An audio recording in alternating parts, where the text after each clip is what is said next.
Are nightmares of data breaches and the APTs keeping you and your CISOs up at night?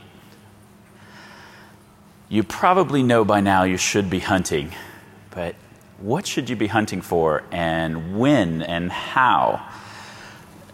Rob and I have a definition of threat hunting we've been using for a little while that says threat hunting is the collective name for the set of manual or semi-automated processes that you do to find the bad guys, the security incidents in your network.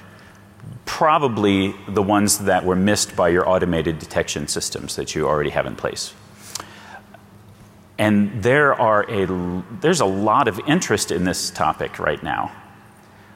But weirdly, there's maybe not so much good guidance on how to figure out what you should be hunting for. Everybody's telling you, yeah, you should go hunt. And if you go into the vendor area, you'll see lots of threat hunting messaging going on. But how do you know what you should be hunting for? What are the priorities you should be setting for the things you're hunting for? How do you create from that to going to coming up with a finished hunt plan that you can turn over to your hunters and let them start hunting? Well, we thought this was kind of a big problem, and we wanted to do something about it and have a little bit of fun at the same time. So Rob and I are going to tell you a soothing bedtime story about how you can solve these problems in your enterprise and come out with an actionable hunt plan.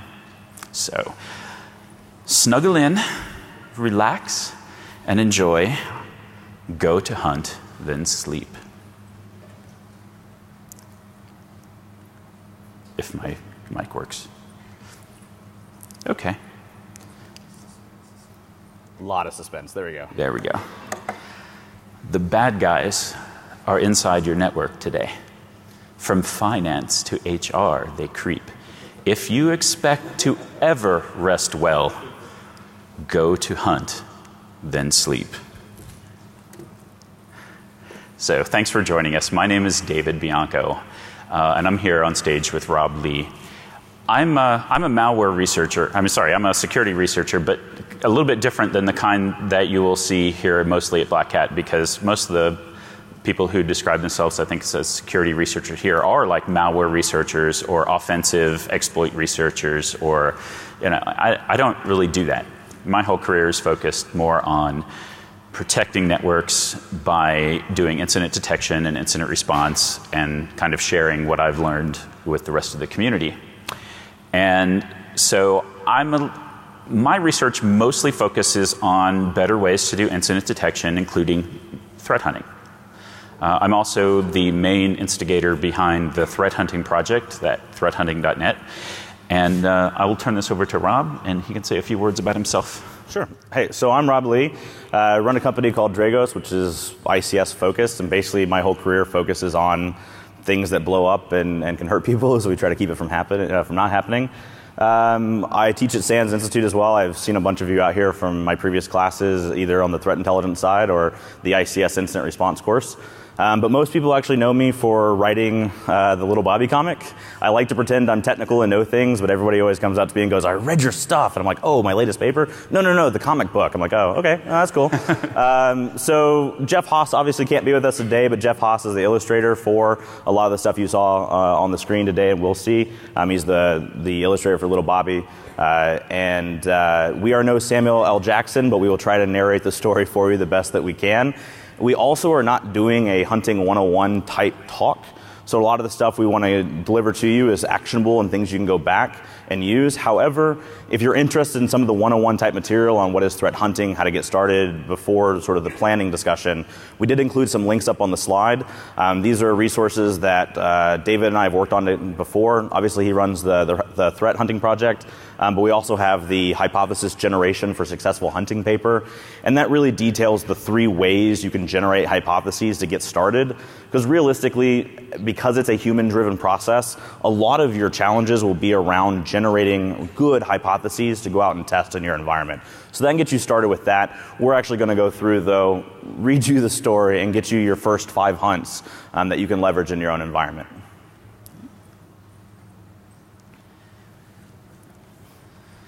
We were serious. We were serious. Chapter 2, a song of intel and planning.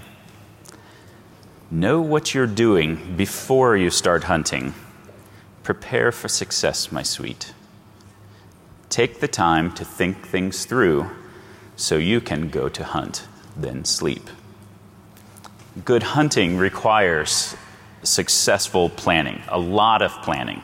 You can't just take some ill-formed ideas and pass them on to some threat hunters and be like, okay, go do this. They might produce something, but how do you know it's going to be the most useful use of their time, right? Is it going to be something that is really important to your company or not? That's part of the planning process. So we're going to talk about, in this section, the 3 phases of good hunt planning. The first is how to identify the adversary tactics and techniques that your organization most specifically should be concerned about.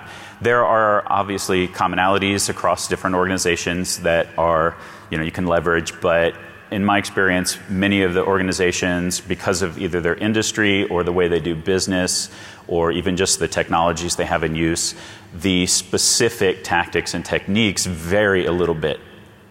So we're going to talk about what tactics and techniques you should be, how to figure out what you should be concerned with.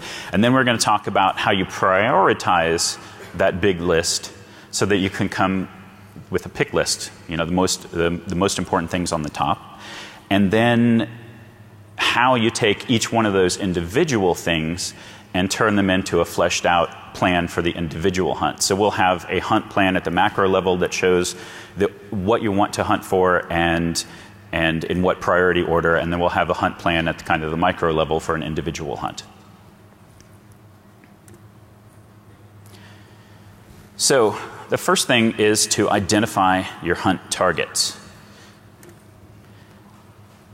The first step is to kind of look at the friendly intel that you have about your own environment. Things like the core business processes that you have, the assets that are directly supporting those. A lot of times you refer to this kind of analysis as like a crown jewels analysis. But you're maybe not only specifically concerned with things like, oh, let's identify the mail servers and the Active Directory servers. You also want to look at the business side and say, well, what are the most important things that are going on in my IT environment that are actually making my business work? And it could be manufacturing, it could be intellectual property generation, depending on what your business is. But figure out what the most important things that are going on that make your business run as the unique kind of business it is. The other thing is take a look at the kind of flip side of that, and what are the things that are going on in your environment that if someone were to cause disruption in them would most impact your business. So that's where you do get into some kind of IT pieces like, yeah, if they take down the Active Directory servers, you're probably not going to be able to log in and have a bad day, right? But there may be some other things that are specific to you. So if you're in one industry, maybe you're very concerned with data breaches of customer info. If you're in a different industry, maybe you're concerned more with, I don't know, like if you're in the medical industry, you might be concerned more with the security of the medical devices that you're working with, things like that.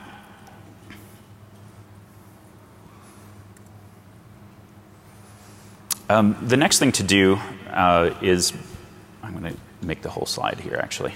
The next thing to do is figure out what those tactics and techniques are for your environment, and then go to something, I like to use the MITRE ATT&CK framework for this, to find the tactics and techniques that you've already identified in the MITRE attack framework and look at the other things that are near to them on the matrix, because those are the related things.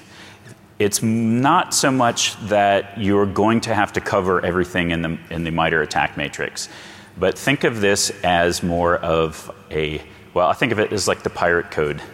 It's kind of a guideline more than a rule. There are some things in here that you cannot detect. For example, I think one of the entries in the command part is something like use of multi-layer encryption, like encrypted and then encrypted and then encrypted on top of that. That is a thing that attackers might do, but it's not something that you're going to be expected to have to develop detections for.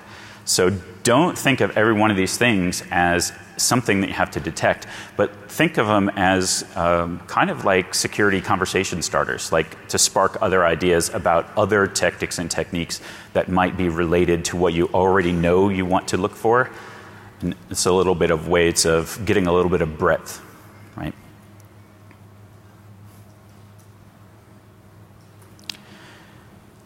So now you have a list of things that you're interested in, and it's probably unordered and kind of looks randomish. The next idea is to map them to an attacker lifecycle model. And there are a lot of choices. Probably everyone here is familiar with, if I can get this to work, the Lockheed Martin cyber kill chain. Mandiant also has its own. And again, since we're using the MITRE attack framework, just for purposes of this presentation, we're going to go with the MITRE attacker lifecycle. But it doesn't really matter which one you use, and you may even have your own, and there's other ones out there, as long as you find one that you're comfortable with. So what you do then is you take the individual things that you identified, the tactics and techniques, and you match them up to where they fall on the attacker lifecycle model that you've chosen. Oops. So you can see here I've kind of done this sample. It's a very small sample. Yours will probably be a lot more detailed. And on the x-axis, I've got all of the attack lifecycle phases. And on the y-axis, I have my gut feel of relative priority. I can't say that there's an industry standard scoring for priority of these things, right? But the idea here is that in most of the attacker lifecycle models, the things that are closer to the end of the chain or the model are usually higher priority, because it means the adversary has gone farther into their attack and they're executing things that are more impactful to your organization. And so if you align these things, you've matched these tactics and techniques up, and you place them on the grid in their proper life cycle and sort them, rank order them with what your rough priorities are, then you end up with a graph here that basically shows it's kind of like the magic quadrant for threat hunting and incident detection. These are the things up in the right-hand corner, the upper right, that you need to probably think of as your priorities. Now, what you're going to have to do next is you have still kind of a matrix of those, and you will end up then taking those and collapsing them down into a single column, fully ranked. And there, again, this is one of those situations where there's not exactly one correct way to do it, but if you think of things like whatever is at the most corner part of it, the upper right corner, that's probably the first thing. If you look at the bottom of that column, though, the bottom of that column may in fact be a little bit less of a priority than the top of the previous column. So you'll have to collapse them in a way that makes sense. Again, there's no one way to do it, but just take these as a guide and merge them into a single list. And that is what you should be hunting for, and in what order. Now, the next part of that, though, is we want to take each of those individual pieces and flesh them out to be a hunting plan that you could give to a threat hunter and get them started, right? Right now, you're not really ready to start hunting on these things because you don't really have a lot of details other than a title for the hunt. So you're going to have to start with doing a little research. And depending on the way your organization's hunt program is structured, you might do this before you send it to the hunt team, or the hunt team could actually do these before they actually start hunting. Somebody has to do this, but it doesn't necessarily always have to be you. And you will take each one of these and do some research to see, okay, what does this actually mean? Match it up to what you know about your technologies that you have in place and say, well, if I did see this, what would it look like in my environment, in my specific environment, not somebody else's environment with a different kind of data set, right? And we want to get basically four things out of this. The first thing is we want to get some kind of research summary of background information that the hunters are going to get. In reality, not everything that you're going to hunt for is going to be like your hunt team's already built expertise.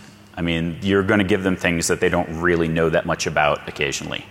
And so this summary of the tactics and techniques and how they operate and what the purposes of them are and things like that is going to be very useful for getting the hunt team up to speed.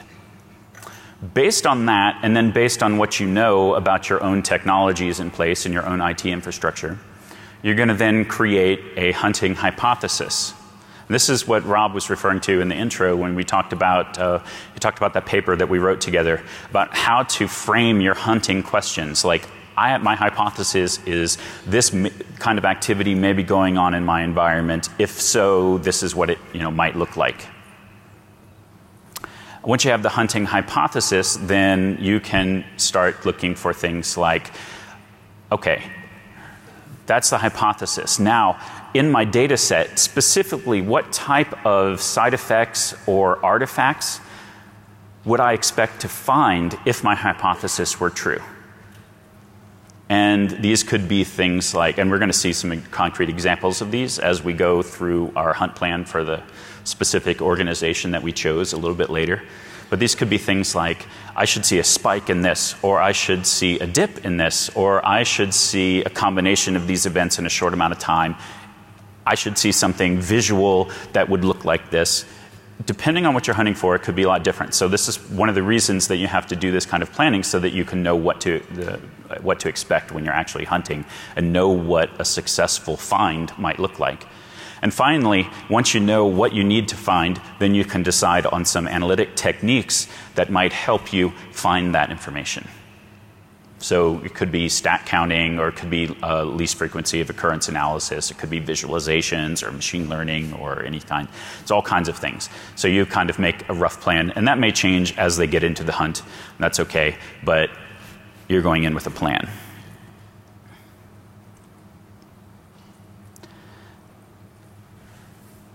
And the last thing I just want to mention, it's not technically part of the hunt planning, but I think it's a very important part of the hunting process overall, is we need to be able to take the successes that we have in our hunt program and automate those so that we don't have to keep doing the same hunt over and over again, because we want to have our time free to do new hunts. So even though you may have to revisit occasionally just to make sure your technology and processes didn't drift too far and invalidate the successful hunt, we really should be considering that the end goal is to try to automate it as fully as possible so that you can go off and do something more productive than just doing the same analysis over and over again. So don't forget, when you have a successful hunt, even if you didn't find anything in that hunt, but if you know that your hunt is working and it would have found it, automate it.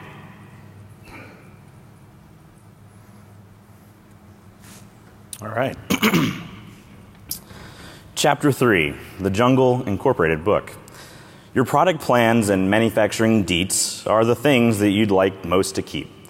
Rivals could steal these, not just the Chinese, so go to hunt, then sleep. In this section, I want to tell you about the company that we're going to be hunting in.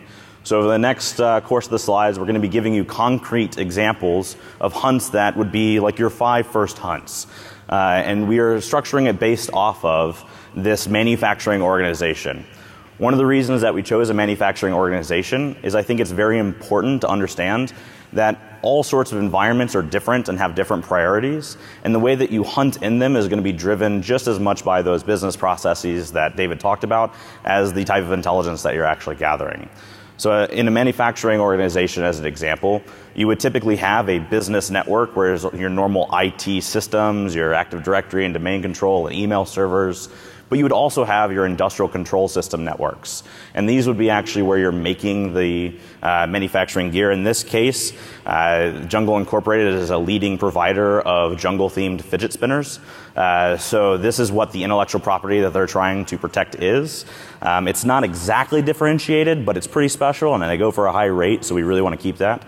And we're going to try to structure our hunts to not only include the type of activity that would be in a business network type intrusion, but also the ways that your adversaries would pivot into your industrial environment and then take advantage of this. Again, one of the reasons I really like this is we will often find those cultural divides inside of organizations where you might have IT security and operations technology security, and they just never talk. Or if you're a big company, take any of the major airlines as an example, they have just as much financial data and credit card processing as they have intellectual property, as they have maintenance and manufacturing lines with industrial Internet of Things, and all sorts of crazy stuff. A lot of times we see siloed teams that form, and a lot of your hunting should help bring together those teams and make sure that you're looking for the gaps in the security that they're doing in those little silos. I mean, it's perfectly fine not to find a threat when you're actually hunting. I think we talked at the CTI Summit this year, and Sergio gave a presentation on this as well, noting that if your only metric for success is finding threats, you will be a very unsuccessful threat hunting team. That is obviously what we want to look for, but the byproduct of it is really supposed to be driving value to your overall organization and identifying where your collection and detection doesn't match up correctly. So let's go through our first 5 hunts here. So your plans have real merit. Don't just cover your rear. Your priorities are spelled out so neat. These are things that you'll be looking for, dear. Now go to hunt, then sleep. In these first 5 hunts, what we really want to identify are building off of the plan that we started with. So David, do you want to cover the first couple, and then I'll hit the ICS related ones? Just to give you a little bit of a preview, we took that piece of information off of the slide that we just saw, where Rob was talking about what this company really needs to protect. They need to protect the plans for their products, but they also need to protect the unique manufacturing details. The plans don't tell you how to make it entirely, right? They just tell you the specifications of what needs to go there, but maybe there's some unique materials that they're unusual to work with. And so in order to fully replicate this product, you would need some information from the corporate side, the plans, and some information from the ICS side, the manufacturing details. So based on that, we've come up with the first 5 hunts that this company probably should do. Some of these may be in your first 5 as well. Some of them probably won't be. But consider this to be like a concrete instantiation of the planning that we went through in the previous sections. So we're going to do a few things here. First of all, their main concern is their adversaries, their potential rivals stealing their things, right? So most likely that will happen through one of their border connections to either the internet, or it could be through a partner VPN or something like that. But wherever it is, we want to look for data exfiltration going out of the network. And there are many ways to do data exfiltration. And so in your real hunt, you'll probably have your hunt plan, you'll probably have multiple hypotheses around data exfiltration. But the first one here is kind of straightforward, even though it looks a little bit mathy at first. We're using something called the producer-consumer ratio. And you can see more about this at the URL on the threat hunting project on the bottom of the slide. But basically, it's a measure of what I call the shape of the individual system's interaction with the network. It's a ratio of the bytes produced to the bytes consumed. So that is bytes sent out onto the network versus the bytes downloaded from the network. And in this case, quote, the network is a little bit different depending on what type of activity you're looking for. One thing that I find interesting about the producer-consumer ratio hunt is that you can use it to look for two different things with the same exact process. First of all, we can use it to look for data exfiltration, that is, information leaving our networks. The idea is if a computer's individual PCR number is, let's say it's, starts out at 0, which is the midline. It exactly, it doesn't really do that much. Maybe it starts out at 1, I don't know. Wherever it is, it's there because of what that computer is typically used for. So like a person browsing the web on their desktop probably downloads much more information than they send. They send small HTTP requests, they get giant GIF files and streaming videos and things like that. File servers might look the exact opposite. A file server might say, I get very small requests, but I send lots of data out to the network. And that's okay because the PCR number by itself doesn't really tell you that much about whether it's being misused. What you do is you look for the shift, the change in the PCRs over time. So I did a simple analysis in our testbed environment where I had a number of hosts that I then proceeded to compromise and do a data exfiltration. And I collected the information from the testbed and computed the PCR for like the previous month. And you see that on one axis. And then the PCR for the time period of the week that had the malicious activity in it on the other axis. In many cases, things didn't really change. Like that system was not compromised or touched and its role didn't change, so it basically stayed the same. And that's where this line comes in. That line is the reference point for there was no change. Anything on that line is by definition fine. Anything off that line in either direction starts to be a little bit weird.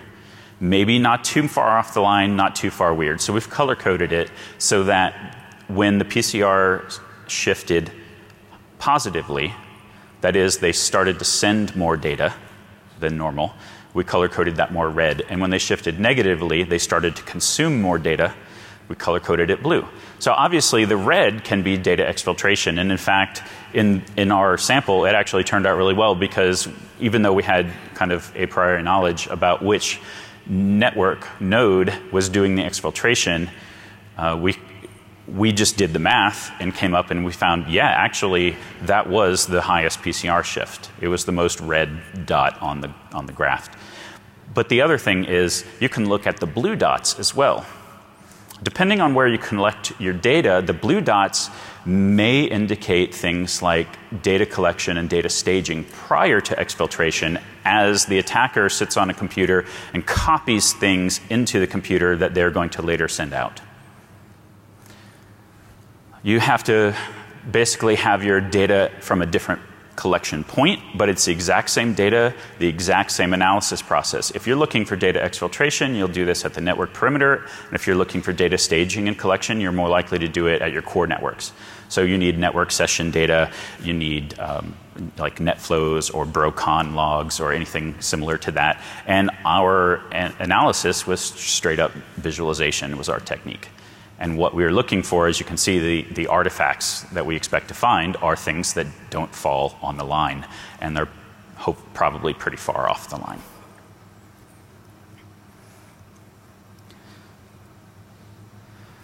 So for the next hunt, we chose to merge two different hunts into one because they kind of are looking for the same things and they're looking through the same kind of data. So it made a lot of sense.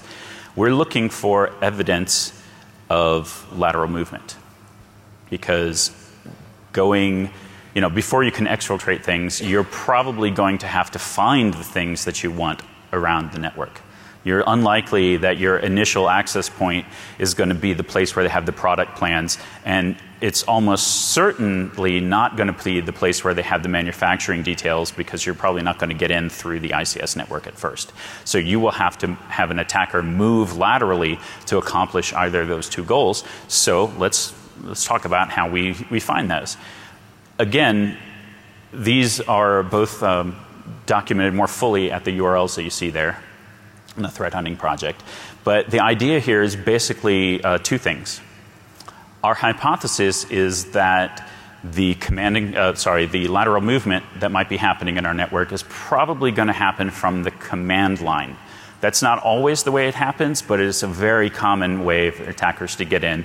Just drop a shell or a shell-like program and start running, often with native commands.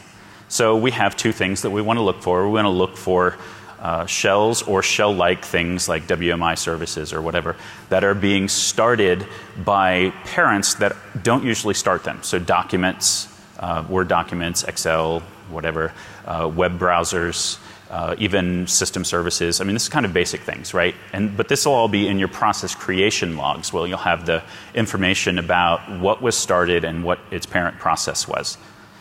And for that hunt, mostly we want to do least frequency of analysis or stat counting.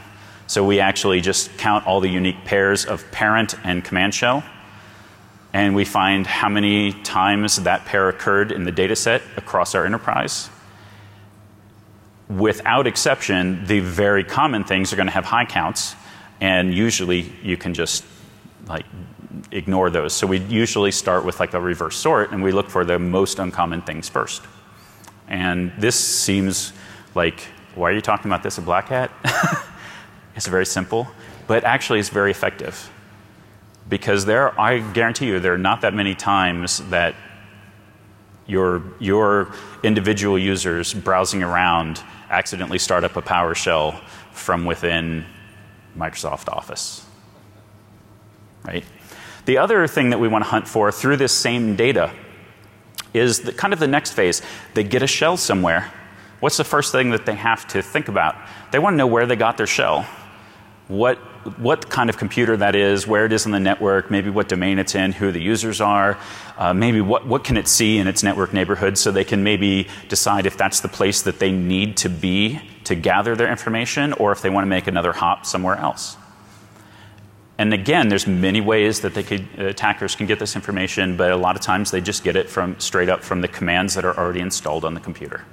So we're going to look for unusual spikes of a cluster of these commands, usually like anything in System32, like ipconfig and all these ones in there, QUser and things like that. And we want to look for spikes of those occurring on a single system in a short amount of time, relatively short amount of time. It could be a kind of large amount of time, like a 1-hour bucket even, because they just don't get called that often. And so whenever they have a spike, it's probably pretty obvious. And our analytic technique there is basically just straight up counting and a little bit of visualization with a timeline. And at this point, I'm going to turn it over to Rob here. He's going to talk about the next couple hunts. Perfect. So once our adversary moves from the IT networks into the industrial control system networks, things get a little weird. And when you look at industrial control system environments, they're obviously not typical IT-like environments. Even though you might have a Windows system in that network, it's doing entirely different things with entirely different purposes. And we have to appreciate what those purposes are to fully understand what adversaries might need to get and how we're going to find them. As an example, in a lot of the different incident response cases and hunting I've done before in ICS environments, it's actually pretty typical to find adversaries positioning themselves on places like human-machine interfaces. The human-machine interface, which I gave a sample little graphic up there, yes, they all do kind of look like Windows 95 Paint, but the human-machine interfaces are the way that the operators interact with the physical equipment, sending commands to open up valves or spinning a turbine faster or getting a different rate of fidget spinners off the line. So Adversaries tend to position there. One of the reasons I've thought this before is it feels like common territory. Usually, again, Linux or Windows environments hosting these systems. But also in that HMI, you will get a representation of what the physical process is. It's not going to give you everything you need to know, but it's going to give you an understanding that, oh, there is a valve on the network, there is a conveyor belt, and here's the type of systems I can expect to pair up off of what my logical discovery on the network is to an actual representation of it. A lot of the difficulty for adversaries in industrial control system environments is not things like vulnerabilities and exploits, it's an understanding the actual systems themselves. I often push back on a little bit of the hype in the community where we hear things like, oh my gosh, an energy company had an adversary access the system. And it's like, yes, now make the lights blink. It's a little harder than it sounds. So for our adversaries, they've got to get to that HMI to understand a lot about what's going on with our manufacturing process. Some of the things that we can look for, some of them seem pretty trivial, but a lot of times the biggest problem is actually getting data collection off of those environments. But as an example, we might see new processes spin up on an HMI. These are not environments that we should have a lot of new software applications installed on or new processes spinning up, especially not outside of maintenance periods. So there's a temporal nature to a lot of industrial control system environments about what it's supposed to be doing in any given course of time. We shouldn't see updates to systems or new processes spawning or systems rebooting outside of things like maintenance periods that they're going in to maintain the equipment. So that would be exactly what we're looking for in this environment. You could do some sort of exfiltration off of this as well and apply some of the previous hunt knowledge as well. But realistically, what we're looking for is new connections, maybe even VPN session lengths. In one environment, we were looking at VPNs into the environment from the maintenance personnel, and they would come in on a fairly regular basis. They were logging into the network about once every 2 weeks, and they would be, the VPN itself, up for about 30 minutes to an hour as they did their small maintenance. But in the same network, we saw a compromise one time that the adversary was using the VPN, but now they were coming in every day, and they were doing it for 5 to 15 minutes at a time, grabbing data and leaving. So the session length and duration would be entirely different in how they're accessing things like HMIs. And then, of course, there's things that we want to look for. But HMIs alone won't give you the manufacturing details. We will want a lot more information. Sometimes that information can be stored in places like data historians. A data historian at times is really just sort of a SQL database, but it gives you an understanding of exactly what's going on in the industrial process itself, how fast the turbine's spinning, how far did you slow it down at any given point. It's kind of the brain and memory of what's going on in the physical process.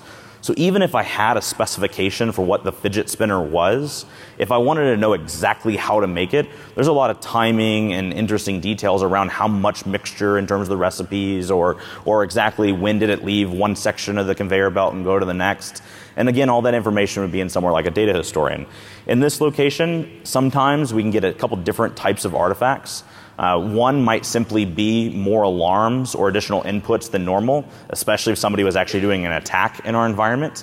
So that type of distribution would look very different and a lot of visualization analysis taking place there. But in the same way, we might see exfiltration again coming off of these types of environments, especially if we're going to do espionage and intellectual property theft. So looking for these systems, and I think again from a hunter perspective, you might be misguided to look at it and go, oh, it's a Windows system, I'm going to do the normal things. There's a lot of different data on that system that we can start pulling off to identify the type of activity that an adversary would be doing. One of the things I want to note about that as well is, again, if you are in an ICS organization and you're looking to go do these hunts, you'll find that over the years we have prioritized a lot of network data, which is really good because a lot of information flows over the network for us. But a lot of the host-based data has typically not been collected out of these environments. And so our hunting can actually drive our collection process as well, because we can come up with a hypothesis that I need that type of host data and realize that I have no ability to collect it. So even though my hunt wasn't successful in actually doing the hunt, I then drive future processes and how to actually position the organization better in the future. And that's some of that seam sort of bridging that we talked about earlier. Go ahead, David. Now for our final hunt, I'm going to invoke a buzzword, machine learning. Sorry, Alex. So one of the things that we had in our priority plan was we wanted to look for, okay, we already did data exfiltration and lateral movement. We did some stuff inside the ICS environment. And then The next thing in our priority list is we want to look for evidence of possible command and control activities or malware activities in our network. There, again, this is a situation where there are many different ways this could be accomplished, so you kind of have to break them down and do the individual hunts for each one of those different ways that you've identified would work in your area. The most common, probably, that I would venture to say probably everyone in the room probably has, is HTTP communications out to the internet.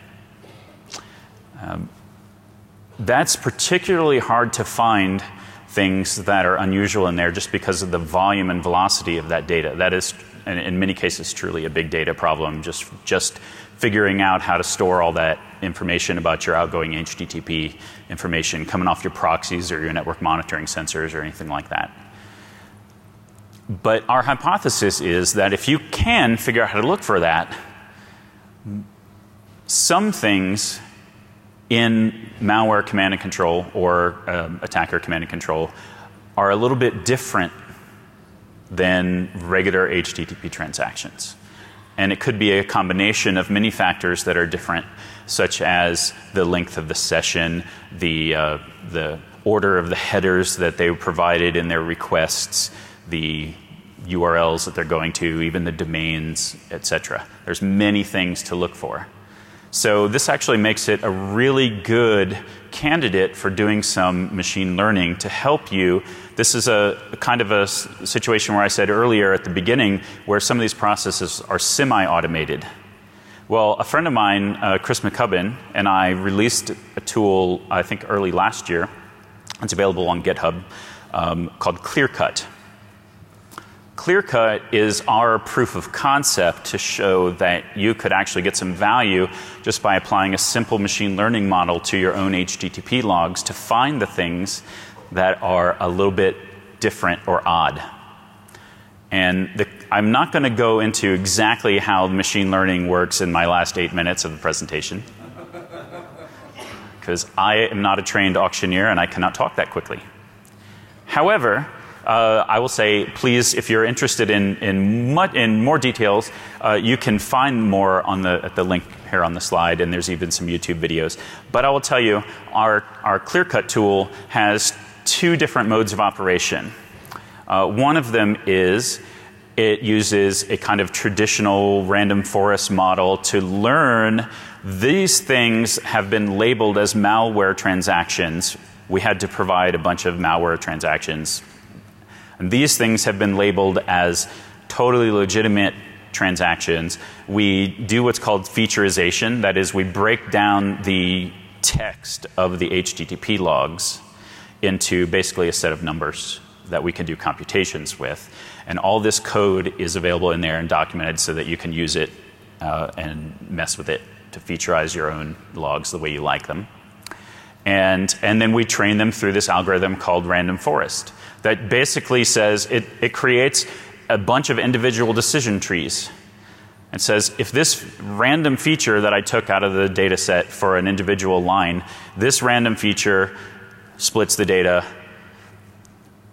this other random feature splits the data, it makes a tree until you get to the end and then you have a yes or a no.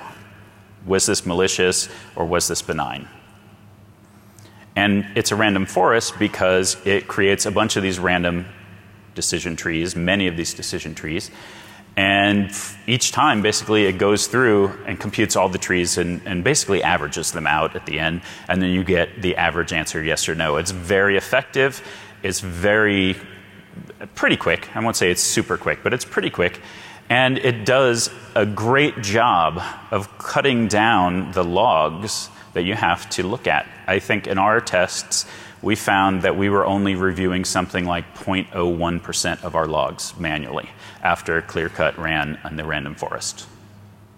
So it still is a role for a human, but not quite at the scale that it would be impossible to do anymore.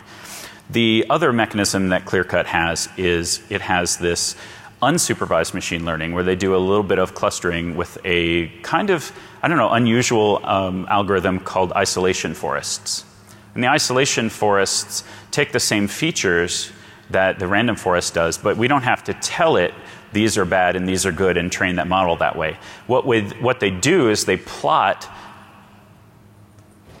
kind of a, this is going to sound like Doctor Who, but they plot like a 104 dimension matrix. And it's all timey-wimey, wibbly-wobbly stuff. And then they look in that 104 dimension matrix to see which points are closest to the other points and which ones are farther away. And they do this by making a series of random cuts. And they say the number of cuts that you have to do to isolate that individual data point is a measure of how far from normal that data point is. So if you can do a relatively few cuts, it's very far from normal. If you have to do a lot of cuts, it's close into one of these dense, compact things. Again, I don't really have time to explain that in detail, even if I did understand it entirely. But definitely, if you're interested, go check out the tool, watch the YouTube video, and you'll see. Rob, you want to bring it home? Bring it on home. All right. Our story is done. You know what to do when you're back in the office next week. Make a good plan aligned with your needs. Then go to hunt and, oh, you're asleep. Thank you, everybody, for attending our presentation. I hope you found it enjoyable and educational.